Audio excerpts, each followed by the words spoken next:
Do you want to pull him in? Or shall I pull him in? Yeah. You've got to learn the tech sometime. You don't know how to do it, do you? It's because I was on the wrong thing. Well, why does it look like you're searching for an option? I've done it. Hello.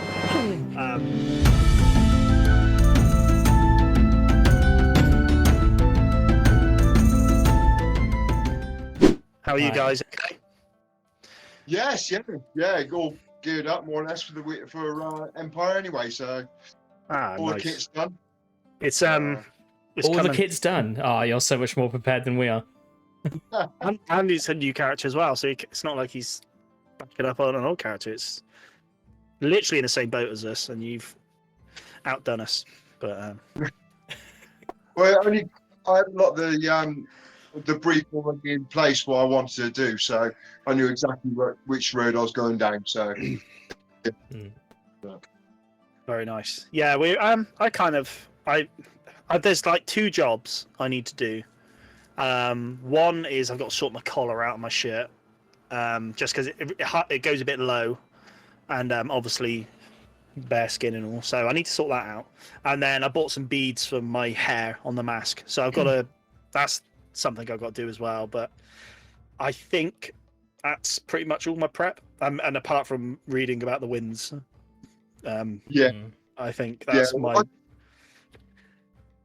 I do a lot of the wins and all that actually in play. And especially being a new character as well, it's a lot easier to do it in play as well. So. Yeah, me and Mark spoken a bit about it. How it's a nice to be able to go to an event as a new character for the second time and have an understanding about the world, but then also be able to go into this world and be like, yeah, I don't know what's happening.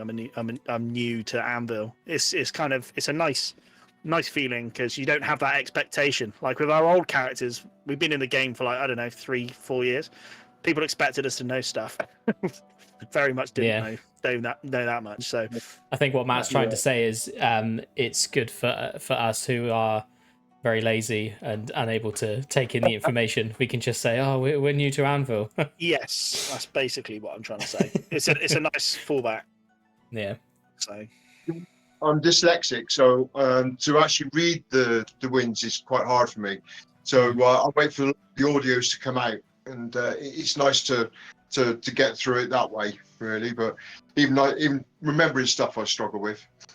I'm exactly the same. What I've started doing last week is I had the audio on whilst I was trying to read it, and I found because listening to the audio I can't take it in, reading it I can't take it in, but by having both going, I can just about take something in. So, but that's the only problem when you hit with a wall of text from PD of stuff you possibly should know. It's just it's a bit daunting, but hey, it is. It was enjoyable to try and break down the few that we did last week, though. I think yeah, we did. Having an active discussion about it helps it go in. Oh yeah, talking something like this is nice. So yeah, it definitely helped us. And then I think that's what we'll be doing with the next wins. Going into E1, we'll probably chat about it on the Thursday and stuff, and obviously hanging out. Hopefully, if we make it Friday. on the Thursday, if we make it on the Thursday, then hanging out with you guys or some of the others, so we'll get at least chat about it, and then maybe a bit of confidence going in on Friday. But who knows? So we'll see. Thursday night's really nice, but it's because we're such a small nation. It sort of holds together like a small family, disjointed family, but a nice family. A family then, by the sounds of it, yeah. Disjointed like most families are, I guess. But yeah, we're very much. It's up in the air about Thursdays for us, isn't it? I'm not sure we're going to be there this time on Thursdays, just for different commitments. But fingers crossed, Friday and the entire weekend. So we'll see. But unfortunately, probably not Thursday. But is what it is. We've got to set the coffee shop up, haven't we, on the Thursday night? So the Thursday. So make sure it's all ready. Have you sort of claimed that spot in the camp then? Are you going to be there pretty much every event going forward? More or less? Yeah. Yeah. It's a good spot. right by the water tap as well. Oh, yeah, handy, yeah. We obviously we know each other through sort of Empire, but obviously there's stuff like, especially you guys, the stuff you do outside of Empire. So we thought it'd be nice to kind of just chat to you guys, not focus on Empire necessarily, but chat to you about, obviously, we know you're like heavily. I was saying to Mark earlier, you put the Ragged in Ragged Victorians, so I thought it'd be cool to talk about that, as well as obviously happy to talk about Empire and stuff as well. But there's there's obviously a lot you guys get up to, which is great, and we like hearing about it. So yeah, if you guys are up for it, we definitely want to make an episode that's sort of kind of like what we did with Kath's episode, where it's sort of a meet the player. Yes. But I think a lot of their experience was Empire, so it'd be good to have you guys on that have done, a lot of other stuff. Yeah. Brilliant. Yeah, we're well up for that. It's there's the Ragged has been a big part of our life, hasn't it? Yeah. For the last 11 years now. Yeah. So yeah. obviously, yeah. Before- Talking about, obviously, with sorry. the Raggeds. No, that's all right. I was just saying we'll make a point of putting links and stuff down for anyone who doesn't know what the Ragged Victorians are. But obviously, I'm sure you're happy to explain what the Ragged Victorians are, if anyone who doesn't know. Yeah. So we started it. We've been reenacting now. What? Oh gosh, now 23. So we've been reenacting about 24 years, haven't we? Just before. Yeah. Well, just like 23 years.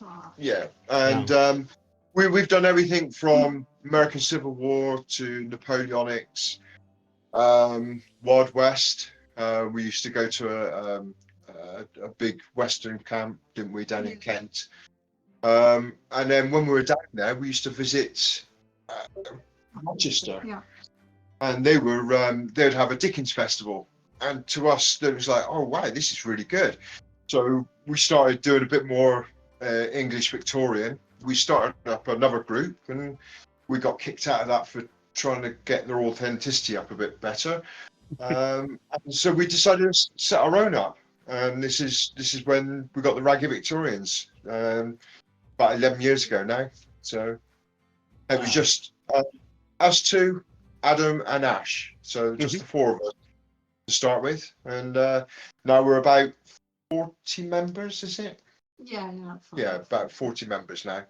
Amazing. Also, we're lucky to have you as friends on Facebook, so we get to see. Obviously, you post when you're doing your Ragged events, which is they're lovely. The lovely. Obviously, it is reenactment, is it? Obviously, you said so. You get that real nice, and again, having sort of. I don't know how you would describe it. Sort of, you're the. Say it's obviously Victorian era, but you're sort of the. Would you say lower class? Yeah. Foreign labouring poor. So, Yeah. It's the lower classes, and or the people that are working, hand to mouth sort of people. So it's the early Victorian period as well, because a lot of people are doing like the mid to late, because it's a lot easier, because the research, a lot more research and documentation of the mid to late. But the early Victorian period, so we concentrate around 1851, don't we? So it's the tail end of the Industrial Revolution, and there's so much stuff going on that it's like there's more people in the cities than the countries, and you got your censuses kicking up. There's so much happening, and it wasn't being reflected, was it? So we just thought, well, it's time somebody sort of reflected that, and also reflected the lower classes. So we just combined the two, and it's been really popular, hasn't it? Yeah, people really like it. So. One year we had about 20 events. One year, before, and so that was our life. That was our total life. We didn't do nothing else apart from work and reenacting. Well, that's one of the reasons we started with LARP. Well, LARPing and reenacting, it's escapism, isn't it? You're leaving your real life behind. You forget your worries and your woes and stuff, and you just go out and pretend to be somebody else. And so with the Ragged Victorians, it was so ingrained in our life because we ran the group and we're doing so many events, so it just became our life, didn't it? So it was like when Ash said about doing the LARP, we were like, what's all this about? So that's what we do now, isn't it? It's like, Like the LARP is now our escapism. You know, we can go and escape and dress as an orc. And, yeah. I've got to admit though, I was the typical reenactors. Why do I want to run round Oh, yeah. a field with a rubber sword in my hand? You know what I mean? I'm a reenactor. I don't need to do that. But look at it, doing it. Oh, I had so much fun. My first ever event.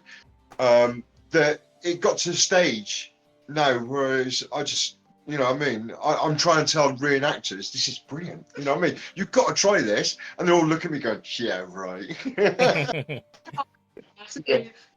Go to, and I went with Ash the first time and just sort of like looked after, made sure Ash was all right. And then we come back and we were chatting about it and what had gone on. And then he's like, your ears are like little radars, aren't they? Oh, I'm missing out on something here. It's like, he's there like, well, if I go, I'd be a Nork, you know, next to me, we go to that LARP festival. What is it?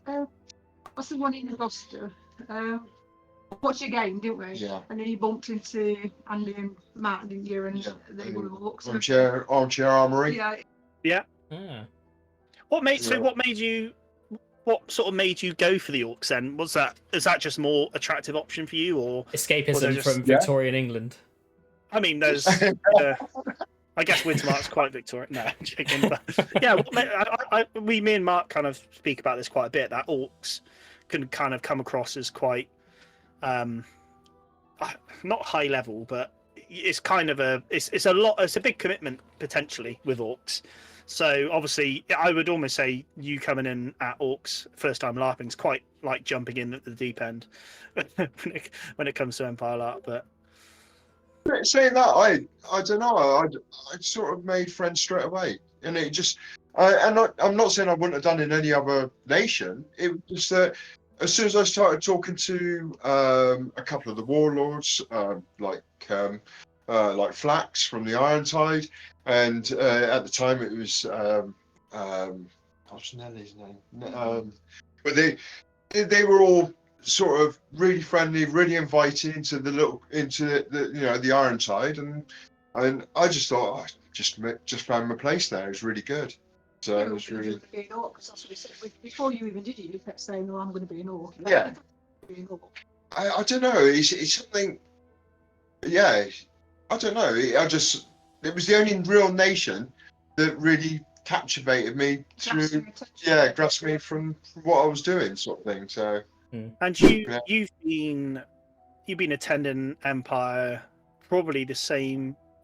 What year did you start? Because I think we're about the same sort of years in the game. I want to say, Well, but maybe. I started E2 2019.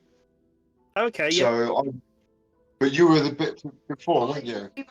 Well, I went in 2018 then for that last one. E4. Yeah. But I wasn't playing then. I was just in the out of character area. I weren't allowed in. Only if like it was around town sort of thing. But you could hear them all singing and stuff. But Ash was in. Ash was doing the thing. And then so it's for the E1. I'd said, "Oh, I'll come with you again, but maybe I'll get dressed up this time." So I joined Wintermark, and then I was with Wintermark for most of that season. But it's such a big place, and I found if you've not really got a mate or something, it's hard to sort of slot yourself in. If you've not got like an outgoing, sort of like push yourself in personality, and I'm not. I'm more of a sit back and come to me sort of person. Hence the coffee shop. So so then I did meet another reenactor doing marches. I did marches, changed nation, and did marches for that last one. Was that 2019 then? No, that was. After you joined, wasn't it? Yeah. Yeah, so I'd be 29. That was E4 of 2019 then. I was in. Yeah. Yeah, because then we had COVID, didn't we? Yeah. And so rather than going and doing marches, that's when you would all convinced me to come and do Orc for you, Yes. Yeah. through COVID. So then I joined. Yeah. When we come back to it, I joined as an Orc. Yeah. So I did as a Sand Viper, but we did a year we at the coffee shop, and I was like in the Ironside sort of. A lot to do with the Ironside. They adopted you. Yeah, they adopted the Sand Vipers. So you were in Ironside anyway, weren't you? So and then you died, and then you joined Bleak Shield, didn't you? Yeah. And then that year, because that was it. Because you were taking all that stuff to the iron tide, weren't you? All the chairs and all the furniture and everything like that. Yeah. And then when Stag died, I said, oh well, that's all right. I can take some stuff for the Sandvipers now. So then I arranged to do all the coffee shop. Then you decided your bleach shields, you were going to have this shaman tent, didn't you? So we had twice as much kit than we intended to. Yeah. I constantly make things. Oh, Is that curse of like wanting everything for sort of camp and set dressing, isn't it? Like we've been there, that we've done the same of wanting everything, and then you've like, well, how the hell am I going to get it there? But yeah. Although it was a very nice shaman tent and a very nice coffee shop. Shaman tent was very good. You done a good Coffee job on was both great. of them, yeah. The shop was great. It's going to be somewhere we frequent, so yeah, it was lovely. I was going to say, well, this was leading back to something I was going to say earlier, but obviously I don't know if it's something you've noticed is like obviously Imperial Orcs since 2019, 2020, or whenever we were back after COVID, but have you noticed there's sort of much of an increase in numbers since, like, for example, me and Mark were like, the game's almost doubled since we've been since we've been playing, but is that something you've noticed with the Imperial Orcs? Because I know you've been one of the smaller nations for a long time, but so thinking about it, I think the nation has grown. I wouldn't say it's grown massively, but it's grown bigger because we took a bit more of the Navarre area and made the campaign area a little bit bigger all the way around. But it's still nice. You're getting new banners popping up. It's people's different ideas and all that. Obviously, they've still got to be Imperial Orcs, as in you're supposed to wear wraps and everything else. But it's you know, I mean, people's coming up with different ideas. It's evolved, and whereas we only had one entrance before, now we've got an entrance either end where the bar is the far side. We tend to get a lot more footfall coming through, and a lot more people are interested in talking to us and everything else now. So it's quite nice, and it's been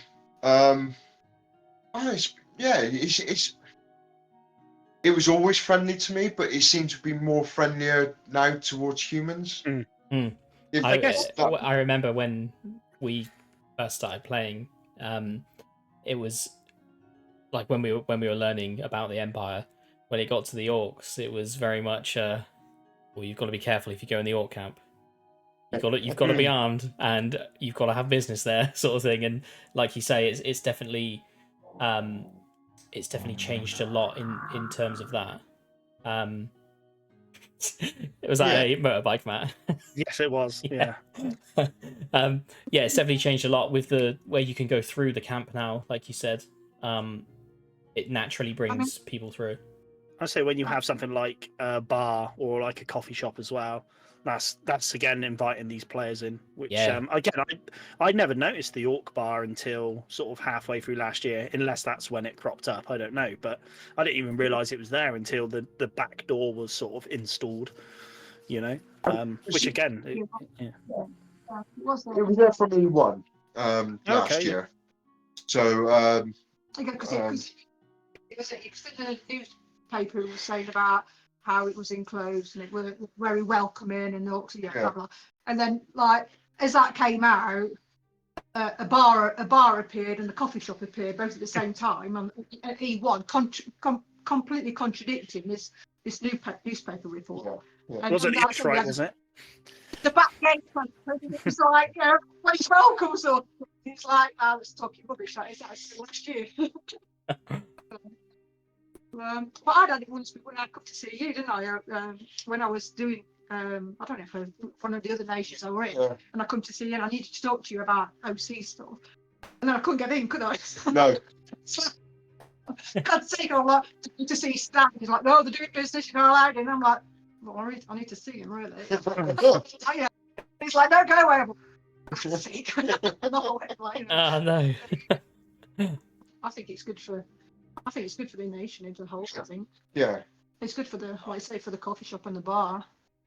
I think it opens it out towards, like I say, other players seeing what what our nation's all about, really. And you know, because you're seeing a lot of orcs go into different nations and learning about how they act and their rituals and their everything else. And to us, you know what I mean, it's been a closed shop up until last year, until the gates opened, really.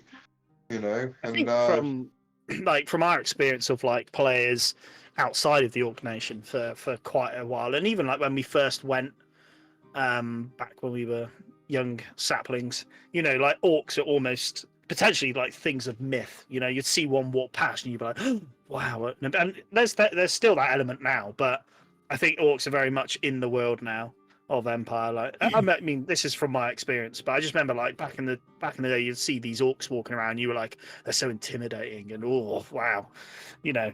Whereas it's nice to again going back to what Mark said, like you'd almost be like, oh yeah, you wouldn't want to go into the orc camp. You got to be careful. Whereas now you've got that. It's more inviting. So hopefully, I don't know, maybe we see a bit more. And to be on the other side of it recently at the player event and stuff was, I'd say, quite a unique experience. You know, like just being orcs at a player event. Everyone, I can't really get the words out to what I mean, but I think I could see the same sort of not fear, but like I could see the look in some people's face that I know I've had when approaching an orc as a human. You'll get to the stage whereas you get to know people on the field, and you'll be chatting to them and everything else in character, and then you'll see them OC and they go, oh yeah, they just look at you blank and just go, I don't even know who you are. I had that recently with Drew, Blood Crow Brasp. You know, met him at a player event. Very nice person, very friendly. And I think someone like they added me on Facebook, and I was like, "Who the hell's this?" And I was like, "Oh, all right, yeah, okay." You know, it's that similar thing. Like making friends with orcs is a different thing because like it's the same with Frith actually, Robbie, who we've had on before, but. Robbie was saying, I think first time I think he called round on a Thursday once at our camp in the Wintermark Woods, and I was like, who is this guy? Yeah, I think there's just like, oh, that's Frith. I'm like, what? No way. You know, it's quite funny. It's yeah, it's fun. It's similar to when we first met your character, Lee. It was the same. You know, like having met you in person and then going to meet you as an orc character. It's just it's funny. It was kind of the other way around, wasn't it? Because we knew you as a person before we knew you as an orc. And your orc character had an accent as well, which was a whole other thing. Yeah. Umok, my first E1 last year when I turned up as Umok, one of the Blood Crows. I've known him for a long time. 2019, so a couple of years. I'm there role playing with him, and he had to go and ask another orc who I was because he didn't have a clue. So it was really nice. I mean, it's like, oh, yeah, fantastic. So yeah, that was a nice little touch. That was. It's a circle week. Yes. What you wanted to drink, and I was getting it ready before he even bloody sat down. Yeah. And then at the end of the event, he says, "That was a great weekend, and thanks for all the coffee." I just looked at him, I thought, "Who are you?" Like, oh my god! I didn't know what your real face looked like. Yes, it's almost like a whole other level of like you said. Oh, on Thursdays you can all hang out, you know, obviously without masks, and then come time in, like unless you know each other really well, you'll be like, oh, I'm trying to figure out names. Like, we've had it I've had it with Wintermark, like certain people if they're lineaged or whatever, you know, and you're like, I think that's, you know, but yeah, funny again with the orcs, but again something we're buzzing to be part of, I think. So yeah, definitely. I just love different personalities because my first character was a bit of a berserker, but he was grumpy, tolerated humans, but you know, wasn't overly keen on them. But that was fine. And then Umok was completely opposite, and all about the spirits, you know, the the feeling of the orcs and make sure that they're contacting their ancestors and explaining certain things to them. And then this one, where you have to find out what this one's like in the field. Oh no. No, I'm looking forward to it. No, this time. I'm back to my West Country accent. Are you? Oh. Sort That's not what you're talking about. I thought about trying an accent, but I think after the weekend I'd get, unless I feel like, I don't know, I feel like a bit too much work for me. I'd easily just forget or something. And Australian, you said, didn't you? Yeah, heavily bush Australian. No. I also, we've talked at length about accents, haven't we? But it's Frog's got a. He's supposed to. I didn't do it at the player event, so I panicked. Oh, you had a slight, I mean, did I? I don't know. I guess find out and play, but yeah, yeah. It's something that I'm considering, definitely, because I think it adds a little bit of flavour. It definitely, people look at you because they haven't got a clue. And even ones of the Ironside, when Umok went up and spoke to them, they didn't have a clue. One of them really didn't. And you know what I mean? We slept in the same tent and everything. And when it comes to Umok, they were just like, they were asking their partner, "Who's this?" You know what I mean? They didn't realise. So it was good. It was just nice because it's, even though we got a different face on, as soon as you put that face on, that's instant role play for me. It's also with me, my reenacting. If I put my dirt on, as soon as I put my chains on, I'm that convict, and I will go out and, be quite nasty to people. Nasty as in, but I keep it like tongue in cheek, sort of nasty, if you see what I mean. Yeah. We do it more educational than anything else with the Ragged Victorians. Educating over. So we would do we would do icy in character to the general public until they get that confused look on their face, and then you've got to drop into OC and explain the character then. So what we call first person and third person. I was gonna say this earlier, but we got distracted. But this is coming across as a compliment. But when it comes to your Ragged Victorians, I think you get the dirt and the grime, and it looks fabulous from the photos. Like I said, this is a compliment. But yeah, the photos I've seen, it looks quality. Like it really kind of gives that. I don't know. It looks great. Authenticity. Obviously, yeah, definitely. And compliment as well. Thank you. Yeah. Like some of the ones we've seen, like again, like we've playing different, or I say playing, but different roles you have during, like I've seen ones where you're like just again sort of this sort of working lower labor class, and again lucky to have you on Facebook where we get to see it because you share it quite a bit. But obviously, I think it really, again I think you were doing one at Bristol recently, weren't you? With the SS Great Britain. You guys were not recently, but a few months. Every Christmas now. Yeah. Oh, Christmas. Yeah. Yeah. Nice. I was going to ask actually, do you go to different like locations and areas and stuff? Like how does it work? Obviously, using Empire as an example, that's always in the same spot in the same field. But I assume it depends what you're reenacting. It's wherever we get invited. And then it's wherever like we can sort of reach as well. Because say we're in the southwest, but the members are scattered everywhere, aren't they? So we've got quite a high quantity of members, sort of Birmingham, Midlands. We did used to have quite some on the south coast, but things move on, don't they? So we haven't got so many there now.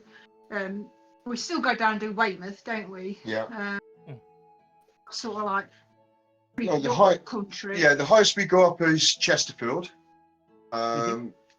which is a steam rally we do up that way. We do Milton Keynes. We go right away down to what's the one? The Building Museum. We're going there. What are you on about? Building Museum. Which one? Chiltern Open Air Museum. So we go to Chiltern Open Air. Over that way, we go over to South Wales, Yeah, Ragland and Glenavon. Yeah, next month. Yeah. So yeah, we travel all over. We have a couple of photo shoots as well, which are not for public, but for camera clubs and things. Because we do get mugged a bit by amateur photographers, and so like about 5 or 6 years ago, we started doing. It's good for us for photos. Started doing them religiously at the beginning of the year, and it sets off so we can all have a good natter without having any public bothering us. So we can have a chat, and they can take the photographs, and it gets it out of the system. And then later on in the year, we'll have another one, because what you'll find is that if we go to the events, we get a lot of photographers coming to take photographs, but then they get sort of going between you and the public, and you're supposed to be there for the public. Yeah. For chat. I mean, if they've paid, that's fair enough. They're still giving it, their 5 minutes or whatever, like you would do a normal, person of the public. But sometimes, they'll just be taking photographs, which is fine. But I say when they start getting in the way, we found it was because we did Caldecott, didn't we? Right back in the early days. Yeah. And which is where we got the player event too. Oh yeah, so that player event this year, that's at Caldecott Castle. So we were there doing a reenactment. It was a multi-period, but it had started raining and we didn't have much shelter, did we? And we had to go underneath the gatehouse. And once you got the reenactors in there and the public trying to come to and fro, and then you got the photographers, they just start arguing, didn't they? Yeah. Shouting at the public for getting in the way, and like there was no way the public could stop and talk to us, and we were like, this isn't what fun, were it? So we did sort of have a policy of photography now, so set these photo shoots up, so sort of to alleviate that problem. It works really well. Yeah. So, it works quite good. We'll still do photos and events and that, but we're not there for the photographers, are we? What we tend to do is, do you know, like as in LARP, we all got backstories. We tend to do it for the Ragged Victorians. So all the reenactors tend to have a backstory, just so they know where they're coming from, what they're doing. So when they talk to the general public, they're a bit more fluent to be in character if they need to. Yeah, it gives them that little bit of confidence, sort of thing. Do you find you have more than one character you play over a weekend, or do you tend to have sort of one main character and then you might slot into a few roles, or do you say you have 4 or 5 that you can pull out when the group needs what? We are. Yeah, we've got multiple characters. Every year I tend to have a year where like last year I was mainly the charwoman, and then I think the year before I was doing the match seller, I think. And so I'll have years where I just prefer, or just seem to fall back on one particular character, and tend to do that most of the year. That's what I've been doing really with the blind beggar. Yeah. It's only recently I've picked up the policeman, the peeler. I found out that my great grandfather used to be a policeman in Bristol. Oh wow! In 1851, he was living in St Paul's. I think it was quite a well-to-do area in 1851. So, wow. Yeah. And I've got a Flithers girl, Yorkshire Flithers girl, which is like a fisherman's wife. So I think it goes and fetches the bay, basically, all the limpets and stuff. And I did her for one season, and I only saying to you, or the month one, I think I need to sort of bring her back out. So I don't feel like I've played that one out enough yet. So I might get that one back out. But then I say, because we've been looking into our family histories lately, haven't we? Yeah. And one of my sort of my relative lines coming through me nonna is they're from Filey, so and they, which is exactly where the Flithers girls are from. So that was quite interesting, wasn't it? So it's strange it happens. All year, it's a bit odd. Yeah. So if you have someone, say for example, who's interested in joining the Ragged Victorians, do they? I don't know how you do sort of initiation or anything, but do they kind of go, I'm interested, and would you kind of say, hey, come along, let's have a chat, or would it be like, what's your idea, and would they have say, oh, I want to play a shoe polisher or something like that? I don't know how it works. Do they come with you an idea, or do you go, hey, come along, figure out what you want to do? They say they're interested in joining, don't they? So then we give them what we call the scare them off letter. It's the welcome letter. tells you there's everything out on the line on like this is how we do it, and everybody has to sort of just that's how we do it. That's everybody's on the same level, on the same page. It basically keeps the level of authenticity to that level. Yeah. Don't try and drop. So we need to get you up to sort of up to not par. What's the word? Yeah, up to speed. Up to speed. Yeah. So we need to get you up to speed and a pace that you can sort of do the thing. So you have to come in. It's what called a rookie year, isn't it? Yeah. So we have this rookie year, and you come along, and so the first couple of events you come to, you don't have to do anything other than turn up, and we'll dress you, and we'll put you in a kit and give you some basic information about what you're wearing and who you are, and then you just see how you like it. See how if you like the other members, if you like what it's all about, and then the idea is for you to come to 6 events in that first year. So within those 6 events, after the first couple, you start thinking about what you want to do, what character you might feel like you can do, you relate to, and then by the end of the 6 events, or you could have done more than that, but by the end of your rookie year, you've got your own kit, you've worked out who you're going to be, you wrote a little bit of information about them, and and then the members, you fitted in with the members. You get like what's called voted in, but if you've done everything, there's no problem. You usually getting voted in, and then that's it. You're away. Then you can sort of fly the nest and off you go, don't you? Yeah. Yeah. I mean, if you don't manage to sort of do what you're supposed to do in that first rookie year, you can have another bash at it if you wanted to. We give you a couple of goes at it, don't we? So, and you don't have to necessarily. Obviously, circumstances crop up and everything else, so it's when you first commit, It's that commitment, and it's not a cheap hobby. The same as what LARP is not. Do you know what I mean? Mm-hmm. It can be very expensive. I think one of my heartbreaking things is when I've just hand stitched a frock coat. And I've had to hand it to her to distress it, and it come back and it looked like all rags, didn't it? You destroyed it. I had the dregs, or I've got a little bit of I mean a little bit. Yeah.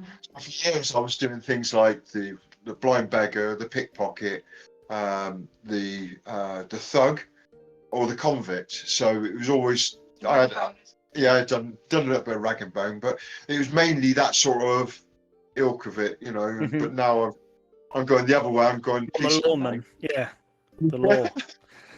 Well, I've seen the policeman, and it's very nice. It's a nice I think that area of uniform anyway is quite nice because you've got like the numbers and it looks real.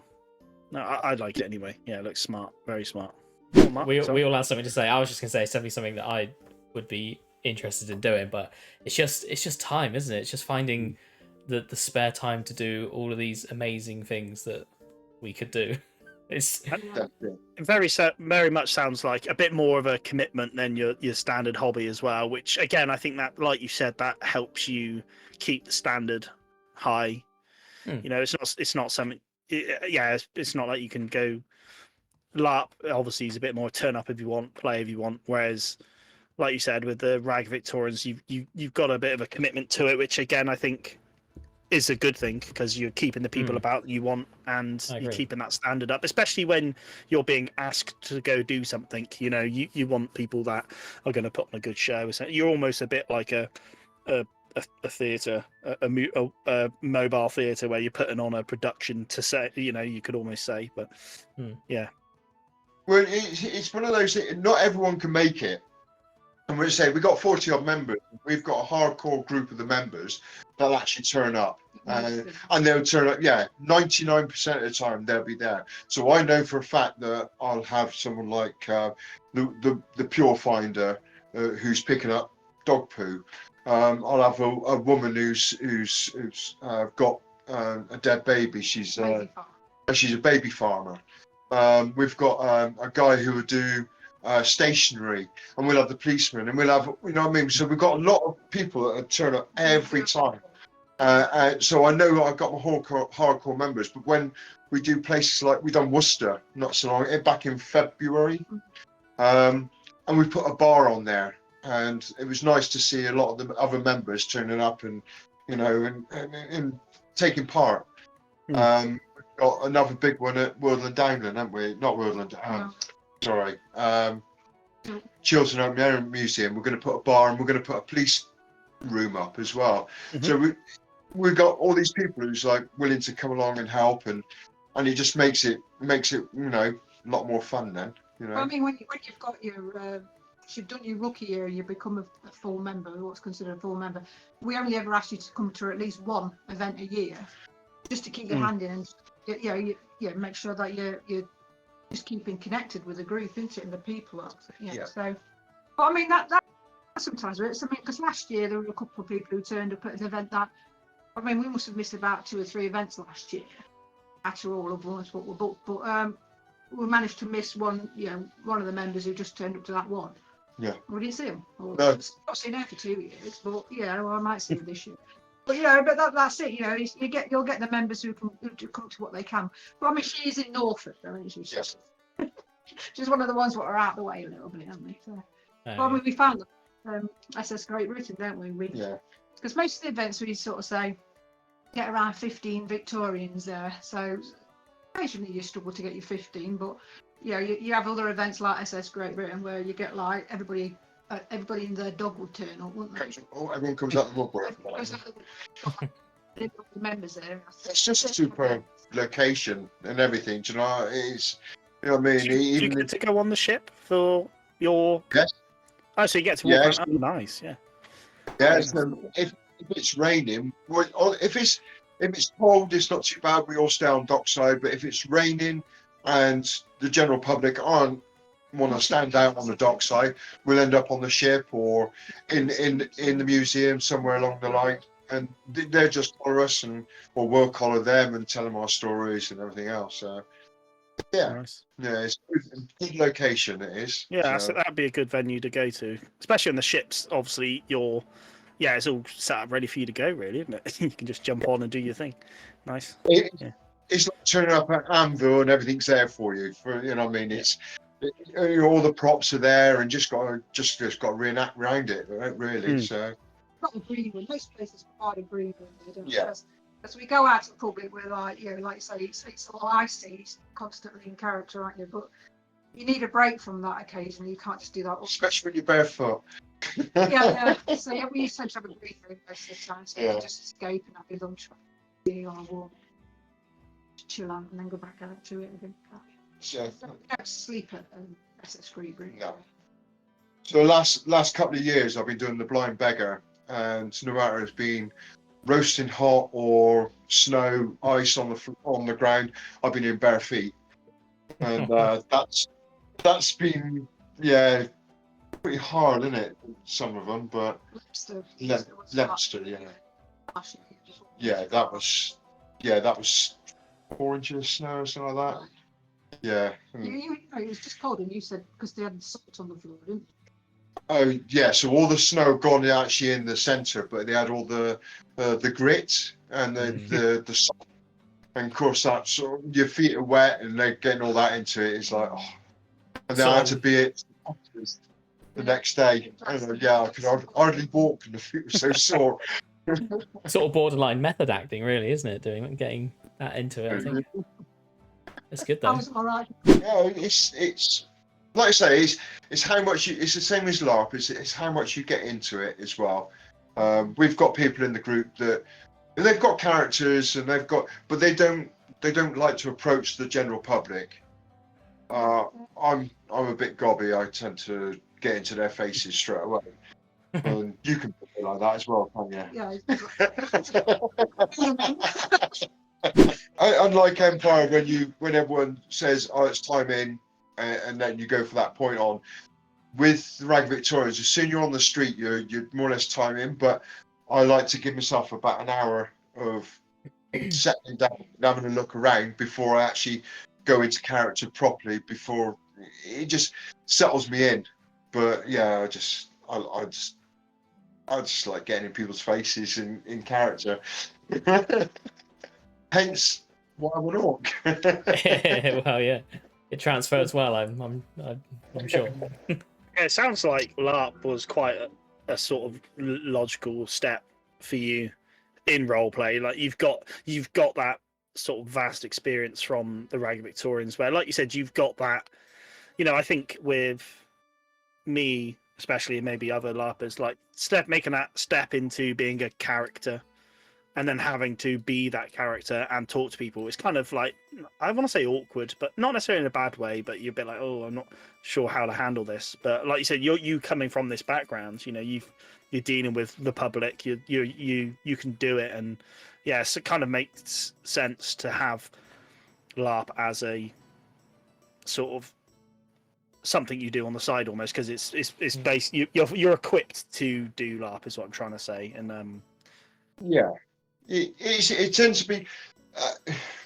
I think the length of time in LARP was the hardest thing, because when you're doing the Ragged Victorians, you do so much in character, then you'd be dropping out of character, and then you know what I mean. You've always got reality close by. Do you know what I mean? Because you've got the general public in LARP. When you're LARPing, it's hard. It's harder because you're in character the whole time.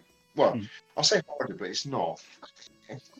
The harder part of it is the actual game side of it. I mean, I'm all right with the dressing up, pretending to be somebody else, and talking to people. But when they start talking to me about the actual game and things, I'm a little bit lost, because it's not. I know a lot about it. And you were saying, but you're being new to the York, so you can, even though you've done the game for a while, you can be, you're going to be new, so it's easier. Which is, in a way, it is, because like with my character, she was new, being a sandviper to the actual whole of Empire, so it worked for me quite well. But so I could mumble through. But even still now, I've been doing that for a few years, and even still feel quite new to it. Still don't know a lot about the game as such, but I said it's going to be weird because it's like being the third year, second year of doing coffee shop, and people are going to be looking at you as if you're an experienced player, and I've still got no idea what I'm doing. It's like, with the game itself, it's like with the Ragged Victorians, you need that bit of confidence, and that bit of knowledge gives you the confidence. I'm all right with the role playing. It's the actual game. I think that I'm a bit like. I think something I take comfort in is I've kind of taken it as everyone at Empire doesn't know what's going on. A lot of people will have something, a snippet that they take hold of and learn a lot about. But when it comes to like everything, no one has it. So like someone comes and goes, I want to know this, and you'd be like, I don't really know. And you start to realise that no one really knows anything what's going on at Empire. Someone might know exactly what this certain Valorn's doing at this precise second, but you ask them anything else, they haven't got a Scooby-Doo. So I think that's what fills me with confidence. Someone will come up and ask me something really niche and precise, and I'm like, yeah, no, sorry, I don't know. And no one else in the field knows. So that's what bring me someone at Empire that knows everything what's going on, and I'll buy them a drink. But if you are that person, comment below. Yeah. Let's test. Let's test. I find out people know this and others. So if they come to this coffee shop, because it's like a central point, like talk to me sort of thing, and they're like, hey, do you know such and such, or do you know? And I think, no, but they do, and they do, and you can go to that person. So I'm getting good at like shoving people into different directions. I feel like a policeman. There you go. There, and there.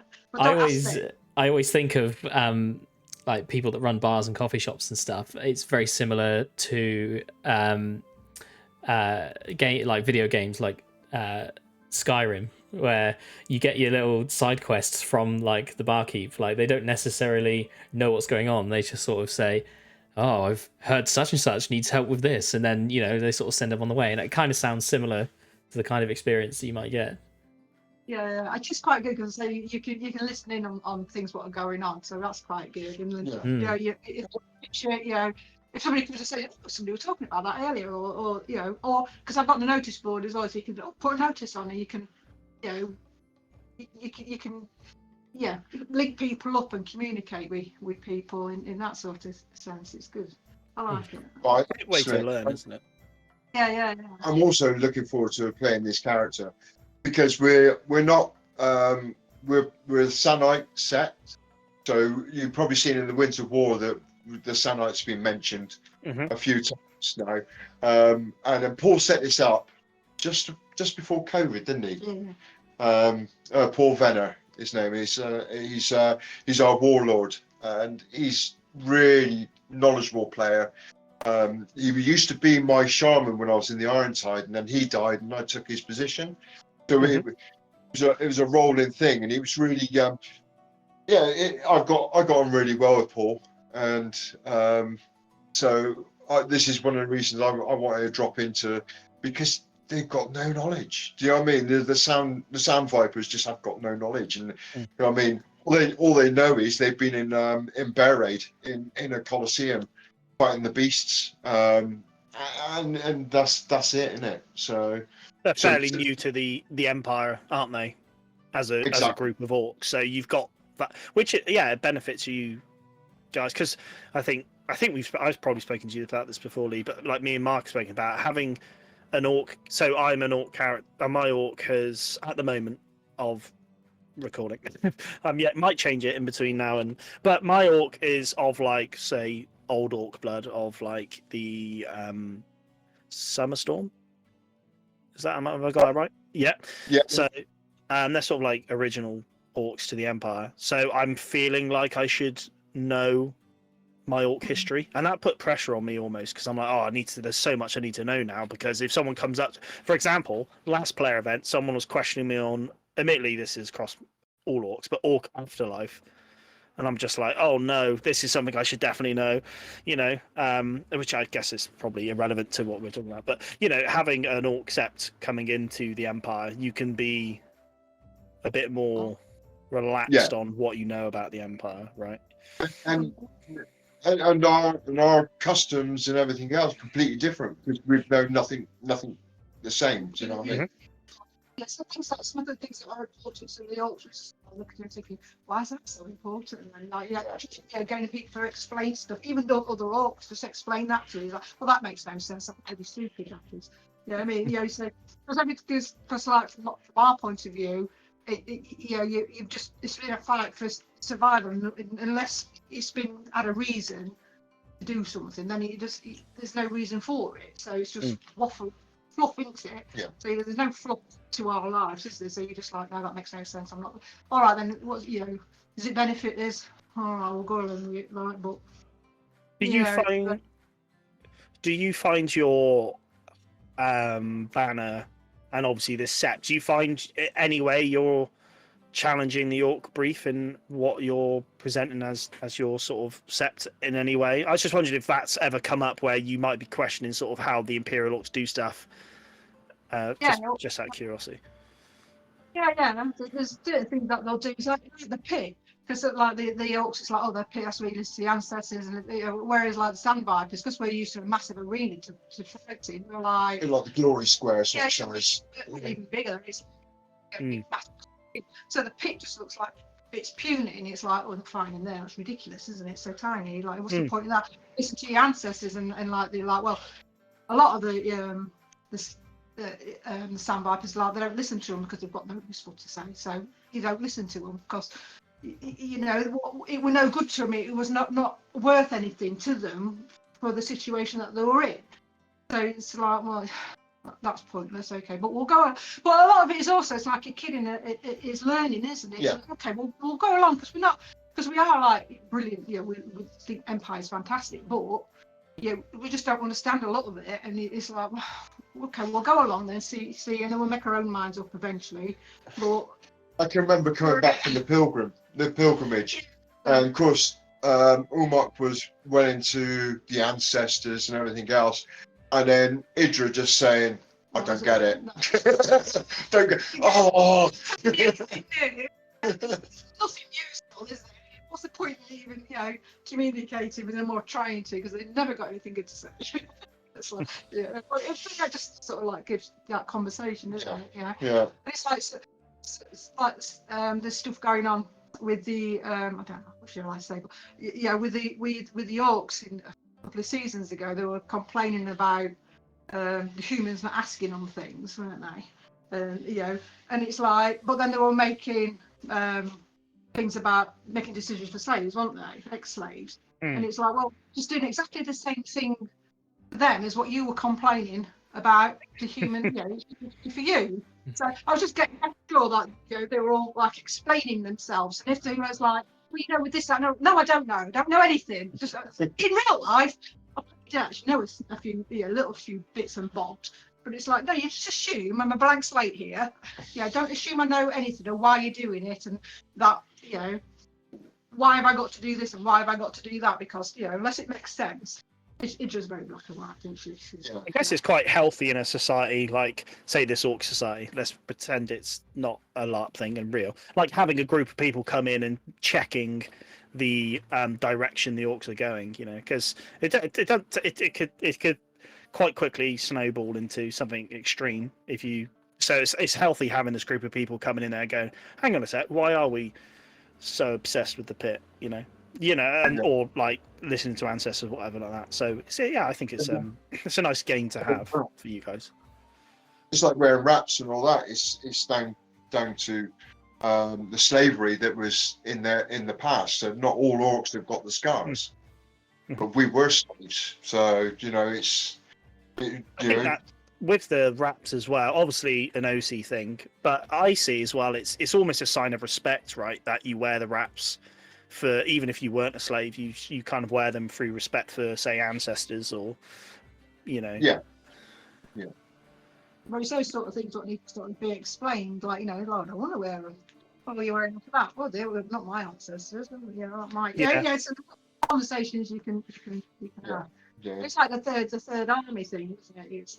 There's a lot of things that they have to sort of explain for that, for the Sanites. Yeah, because they sort of forgot them. Yeah, we just forgot. We forgot we're supposed to be the third army, basically. Touchy subjects, I guess. Yeah. That created a bit of role play, and when you explain yourself and why you're doing this and why you're doing that. And So you just go in as a blank slate and just go and play it, and it's just great. I didn't do it with Umok because I'd done quite an in-depth backstory. Well, I've got a backstory with my new character, but you played your own game, were you really? Yeah, I played Umok, but I found myself in Varushka quite a bit, which was really good, and they're really hospitable. They're fantastic. And I just really enjoyed doing it. But I just thought, now's the time that I really wanted to do it. And don't get me wrong, Dave, who run Bleak Shield and all the other Bleak Shields, absolutely fantastic. And it's a banner that's still going to go on. But all I want to do is come and do this. And this, I was planning to do this when I died being stag. And Dave Sweet talked me into the Bleak Shield, and it was good. It was good. And it was really good. It's a really good banner. So going back to being an orc, it's just a completely different nation, and it's just than humans, and it's nice that it's not a human faction. I know people get with their lineages, aren't they? And they're human, but they've got bits of tree sticking out of them. Naga, yeah. Naga are like the snake. Yeah, snake ones. Yeah. But it's one of those things that an orc doesn't get in a lineage. An orc is an orc, and that's it. And now putting orcs in different nations sort of dilutes it, but it doesn't. It gives you more game. I was about to ask you your thoughts on orcs being in different nations, because I'm still very unsure on it. I don't think it's a bad thing, but I'm not. Yeah, I'm unsure. How can I put this without trying to be? It's sort of taken away that the Imperial Orcs are the only orcs on the board. Yes. I think that's probably the best way of describing it. By putting other orcs out there, it's going to lead to so much game elsewhere. I think it's going to be a good thing, but I don't know. I've seen it from just us being there. Do you know what I mean? So Yeah, I'm not. I can't pass judgment that well. I would. You know. My opinion is, yeah, like I think, like you're saying, like is it diluting or taking something away from the Imperial Orc Nation? I'm not sure, but then also, is it going to be cool going over to the Marchers and chatting to a Marcher Orc? Like, how's that orc? How's that orc think? What's their, like, for example, half magic in a way, or what's their? That's an interesting side of it, which is a cool thing, is because hopefully next event I can go up to them and talk to them and ask them, because I think we've got Marcher events, Marcher Orcs next event. I can't remember now. They're coming, aren't they? They're coming soon. So So I'm actually looking forward to meeting the Grendel ones that are the Pullian Orcs. Mm-hmm. Because we're ex-Grendel slaves. Yeah. And I don't know. Rhett's my character. I don't know how he's going to react to other Grendel at the moment, but we'll see. Cross that bridge when we come to it. With I Knuckles or conversation. I have got plans, but you know, what I mean, everything changes in the film. You know, what I mean, I think that's the beauty about it is you can put all these plans in place, and then one thing can just change, and then the whole thing goes in a different direction. So you just got to go with the flow. Do you know? Enjoy it. Yeah, it's gonna just make for, we were talking earlier, like human players looking at Imperial Orcs with curiosity, and oh wow, now the Imperial Orcs have something to look at with curiosity, and that's orcs of foreign nations, which is it's a fun thing to go grill some Marcher Orcs on what they're about, which will be fun, I think, anyway. So yeah, I think to be honest though, it's only probably a bit similar to how players would have felt the first time they had Imperial Orcs. Is how orcs are feeling about other nations having orcs. Does that make sense? Yeah. Mm. Yeah, Right. no, I get it. Yeah, because if you look at I understand what you're saying. Which I don't. Were the Imperial Orcs around from day one? I would assume maybe. Probably. I'm just thinking pre first event. Yeah, I get it. Yeah. They wouldn't have been there. They were slaves, and and the uprising and everything else. So we can't persuade you to come over to Ragged Victorians then. And if I had time, I'm so tempted. Yeah, if I could commit, I'd love to do that. And new things. So it's like, again, like we're lucky to be able to see all like the pictures and stuff of what you guys get up to, and it looks fantastic. But again, Every post makes me closer to doing it. I don't know what I would want to play though. I'm not sure what I'd like to do Victorian. An old. Oh, you mean like what character? Yeah, if I was to try portray a character, would I? Again, like seeing like you guys when you have sort of your all grimy and dirty clothing, and it just looks. I guess the photos just look incredible, and it just that sort of like, I just want to be someone like that, Again, maybe like someone like a worker, a labourer, or something like that. Someone who's just No, I think you'd make a good like taskmaster, like the guy in Oliver Twist that won't let him have any more porridge. More?